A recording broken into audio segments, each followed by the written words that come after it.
everybody, this is Rabbit Ears Blog, and welcome to my comic book discussion series. Today's comic book discussion is on whether or not comic book movies should affect comics.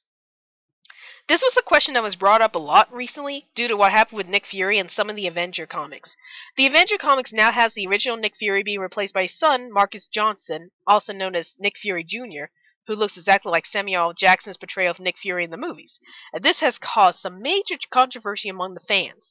So the question here is, should the comic book movies affect the comics themselves?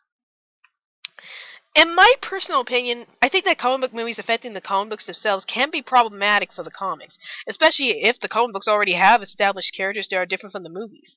Not too long ago, I made a video about whether or not the comic book movies should be faithful to the source material, and why I think that the comic book movies should at least take some inspirations from the comics. I think that the movies play by different rules when it comes to adapting the characters to the big screen. For one thing, most of the comic books have been around for many years. Like, for example, the first X-Men movie didn't exactly come out till 2000, while the original comic was made during the 60s. So that's like 40 years of history that one movie can't take in all at once. If there should be changes made to the comics due to the movies, then it at least has to be done in a way that would fit in perfectly with the current storylines of the comics. However, sometimes material from movies will be forced into the current comic book storylines, therefore causing too many situations to happen that would normally happen to the characters in the stories. However, that's not to say that putting changes from the movies to the comics can't be all bad.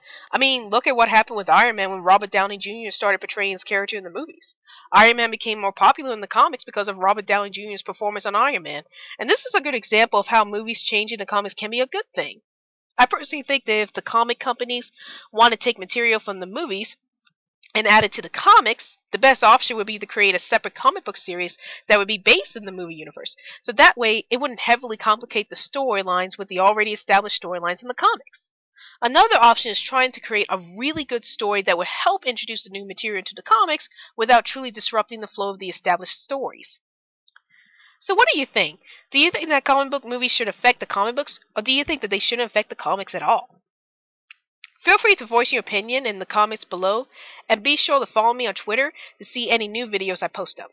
And also, if you have a topic about comic books that you wish for me to discuss, then feel free to comment below and I'll see what I can do about it.